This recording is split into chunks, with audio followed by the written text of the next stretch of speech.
So we have even right there. What's his name?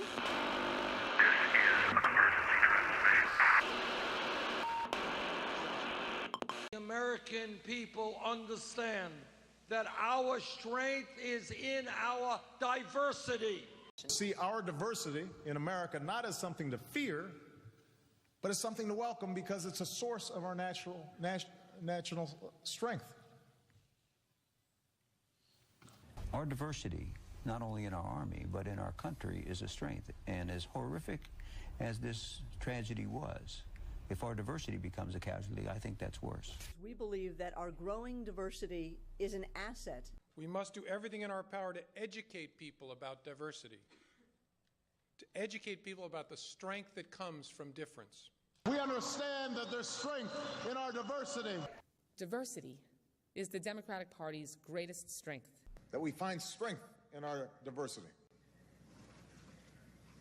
Our diversity is in fact a source of remarkable strength. Strength, diversity. We think the diversity is the strength of the Republican Party. Diversity is our strength. Our diversity is our strength. Diversity is our strength. Diversity is our strength. Diversity is our strength. Diversity, which is our strength. Our diversity is our strength. Diversity is our strength. The country's strength is our diversity. It's not our weakness. Our diversity is our strength. Our diversity is a strength and a blessing. Diversity is one of our great strengths. Diversity is one of our greatest strengths. Diversity is our greatest strength. Our diversity is our greatest strength. Our diversity is a strength. And we honor the strength of our diversity. Our diversity is our strength is our diversity. Our diversity is our strength. Diversity and our strength and our strength of our diversity. Our diversity is a strength. Most Americans realize our diversity is our strength.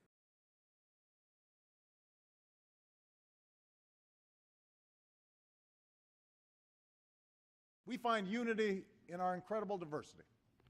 Diversity is our strength. This is a narrative that the political class and mainstream media are feeding its zombified audience. And this is just one of the dishonest narratives spun throughout the Western world. But the political class, who are puppets to multinational corporations and banking cartels that fund their campaigns, they spout that endless numbers of immigrants from incompatible cultures are needed and that it's all for the good of the people of the West. These leaders from both sides of the political spectrum have been saying for decades that open borders are a must to safeguard the welfare state and help grow the GDP. This is never having asked or received permission. Today, every country in the Western world is being flooded with mass immigration that is having a dramatic demographic effect and transforming our societies. But many of these zombified Westerners even celebrate vibrant multiculturalism that these African and Middle Eastern immigrants bring. But is this all true? Is diversity really our strength? A massive new study based on detailed interviews of nearly 30,000 people across America has concluded just the opposite. Harvard political scientist Robert Putnam, famous for Bowling Alone, his 2000 book on declining civic engagement, has found that the greater the diversity in a community is, the fewer people vote and the less they volunteer, the less they give to charity and the less that they work on community projects. In the most diverse communities, neighbors trust one another about half as much as they do in the most homogeneous settings. This study, which is the largest ever on civic engagement in America, found that virtually all measures of civic health are lower in more diverse settings. And this cannot be denied or debated. This is the basis of how the nations of the world were formed, around ethnicity, language, and culture. This is why there is an America made of Americans, a Canada made of Canadians, a Japan made of Japanese, and so on. And there is a saying that those who forget their history are bound to make the same mistakes. But for us to understand why the Islamic world is incompatible with Western civilization, we must understand Islam and what it represents. Muhammad, from a secular historical perspective, he was a religious political, and social reformer who founded the religion of Islam. Born approximately in the year 570 in the Arabian city of Mecca, he was orphaned at early age and was raised by his uncle, his father's brother, Abu Talib. And periodically, as a grown man, he would seclude himself in a mountain cave named Hira for several nights of prayer. It was in that cave that reportedly he received his revelation. It is said that it was a supernatural being that attacked him in the cave. He was so mentally disturbed by it that he thought he was either insane or demon-possessed. He was suicidal and attempted to kill himself several times. And in the early 600s, he started to spread his religion, recruiting friends and family members. And he tried for 12 years and failed, encountering resistance from other tribes in Mecca. And to escape persecution, he and his followers migrated to the town of Medina. This event is called the Hijra, and it marks the beginning of the Islamic calendar. Now, the town of Medina was the Jewish hub, and if he preached his religion to the Jews and they accepted it, then he knew that he would gain respect. So he started taking a lot of the Old Testament to make Islam more palatable to the Jewish people. And this is why you see a lot of similarities between Judaism and Islam. And this is why Muhammad speaks of the people of the book in the Quran. He gained respect and recruited more people. But when the Jews started to push him away in his religion, this is when he started to execute them and expelling them. This is the point where Islam went from a spiritual movement into a political movement cloaked under religion. He declared war on the Jews and Christians. They became dhimmis, or second-class citizens, and they were only allowed to stay alive and not be killed only by paying the jizya, which is the protection tax. So they had two choices: either convert to Islam or pay your tax and live as a second-class citizen. They were stripped from their culture. They had no churches and weren't able to pray. And the way they would have to pay their tax would be on a monthly basis in a ceremony where they would gather in the town, and Jews and Christians would have to kneel before the mullah and hand over his or her tax, which was the price for their protection. In many areas, Jews and Christians were given necklaces as identification or receipt that they paid their tax. And Jews and Christians were considered garbage or pigs under the Islamic Empire. And as Islam began to grow, more people became dhimmis, and this is the way that the Islamic Empire or caliphate expanded.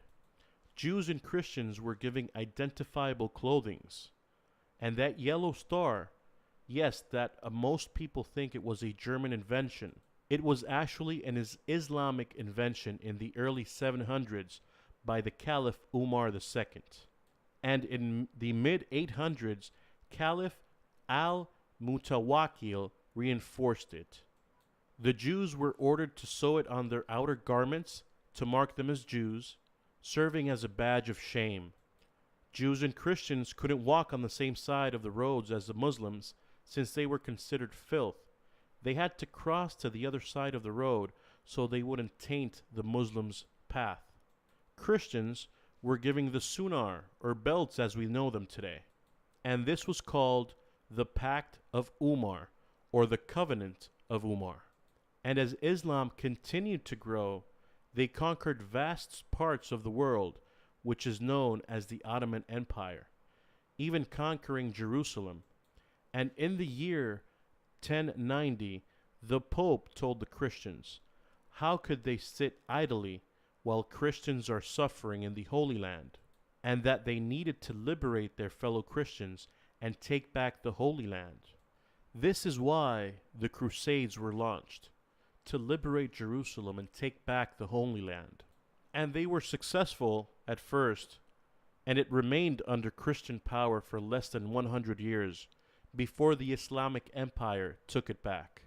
The Crusades tried for 300 years until they disappeared because they couldn't take back Jerusalem. And Jerusalem remained under Islamic control until 1967, when the States of Israel liberated Jerusalem, where Christians, Jews, and Muslims were allowed to pray under the same roof. Now, by the 1600s, the Islamic Empire had covered more parts of the Earth's surface than the Roman Empire at its peak. And the Islamic Empire expanded until it was stopped and defeated at the gates of Vienna on September 11th, 1683. So 9/11 isn't just a number that Osama bin Laden picked out. There is a symbolic meaning behind it in the Islamic calendar. This was their defeat, and they were defeated by Europe. Between the 16 and 1800s, Europe was experiencing their industrial revolution, where Europe was able to create and invent products they could sell, which gave them the money to build a strong army in order to fight back against the Islamic Empire. And this was the way they were able to stop their expansion. They started pushing them back. They pushed them out of Europe and all the way back to the Middle East and northern parts of Africa. And by 1924, the Islamic Empire or caliphate ended. It existed for 1400 years, and it ended less than 100 years ago. And by the time that it ended, 270 million people were murdered under their rule. 270 million people. There were no weapons of mass destruction or nuclear weapons. So all of these people were butchered by the sword. 100 years ago is when the Islamic Empire ended, and none of this is taught in Western societies.